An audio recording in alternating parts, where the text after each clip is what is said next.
राधे राधे। माघ मास महात्म के अध्याय 27 की कथा प्रारंभ करते हैं। प्रेत कहने लगा कि हे पथिक, मैं इस समय तुम्हारे पास जो यह गंगा जल है उसे मांगता हूँ, क्योंकि मैंने इसका बहुत कुछ महात्म्य सुना है। मैंने इस पर्वत पर गंगा जल का बड़ा अद्भुत आश्चर्य देखा था, इसलिए यह जल मांगता हूँ। मैं प्रेत योनि में अति दुखी हूँ। एक ब्राह्मण अनाधिकारी को यज्ञ कराकर ब्रह्म राक्षस हो गया। वह हमारे साथ 8 वर्ष तक रहा। उसके पुत्र ने उसकी अस्थियों को इकट्ठा करके गंगा में कनखल स्थान में गिरवा दिया। उसी समय वह राक्षसत्व त्याग कर सद्गति को प्राप्त हुआ। मैंने प्रत्यक्ष देखा है, इसलिए मैंने तुमसे प्रार्थना की है। मैंने पहले जन्म में तीर्थ स्थानों में बड़े बड़े दान लिए थे और उनका प्रायश्चित नहीं किया था। इसी से मैं हजारों वर्ष तक इस प्रेत योनि में, जिसमें अन्न और जल मिलना अति दुर्लभ है, दुख पा रहा हूँ। इस योनि में मुझको हजारों वर्ष बीत गए। इस समय आप जल देकर मेरे प्राणों को, जो कंठ तक आ गए हैं, बचाओ। कुष्ठ आदि रोगों से भी मनुष्य प्राण को त्याग करने की इच्छा नहीं करता।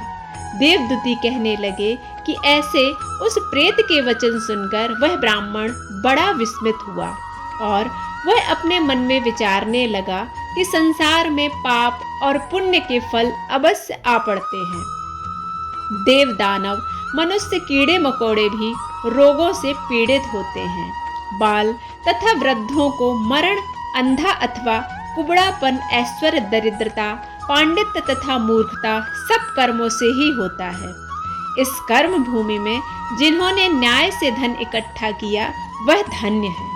यह सुनकर प्रेत गदगद वाणी से बोला, हे पथिक, मैं जानता हूँ कि आप सर्वज्ञ हैं। आप मुझको जीवन का आधार जल इस प्रकार दो जैसे मेघ चातक को देता है। तब पथिक कहने लगा कि हे प्रेत, मेरे माता पिता भृगु क्षेत्र में बैठे हैं। मैं उन्हीं के लिए जल लाया हूँ। अब बीच में तुमने गंगा के संगम का जल मांग लिया। अब मैं इसी धर्म संकट में पड़ गया कि क्या कर्म कांड वस्तु में यज्ञों को इतना नहीं मानता जितना प्राण रक्षा को मानता हूँ।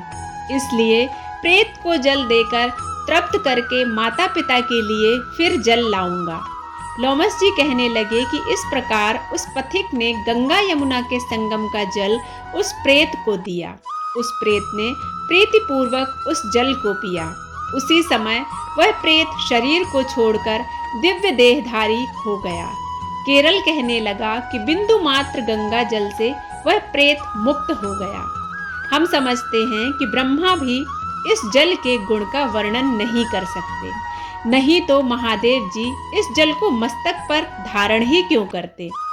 इस संसार में जो मनुष्य काया, वाचा और मनसा के पापों से रंग गए हैं, वह गंगा जल के बिना नहीं धुलते। गंगा जल के सेवन से मुक्ति सदा सन्मुख खड़ी रहती है। जिसके जल को स्पर्श करते ही प्रेत प्रेतत्व को छोड़कर मुक्त हो जाता है। जो गंगा स्नान करता है वह वैष्णव पद को प्राप्त होता है।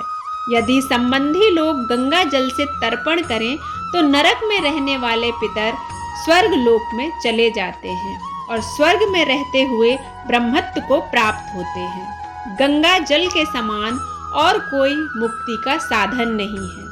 वह प्रेत वहां से चला गया और 1 मास में जब माघ मास आया तो उसने सुने हुए प्रयाग महात्म के अनुसार गंगा यमुना के संगम पर स्नान करके पिशाच शरीर को धारण कर भक्ति पूर्वक नारायण की स्तुति करता हुआ वह द्रविण देश के राजा गंधर्वों से सेवित उत्तम विमान पर बैठकर इंद्रपुरी को गया।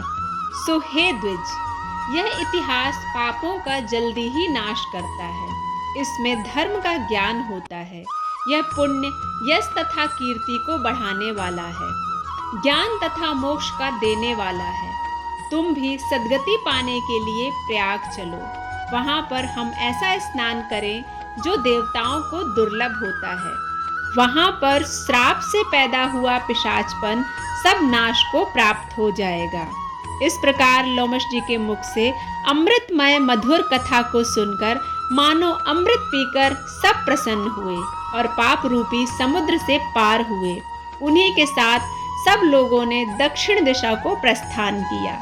यहाँ पर 27वां अध्याय समाप्त होता है। अगर आपको यह कथाएं अच्छी लगती हैं तो आप इन्हें लाइक करें, शेयर करें और सब्सक्राइब करना बिल्कुल ना भूलें। मिलते हैं 28वें अध्याय में, तब तक के लिए राधे राधे।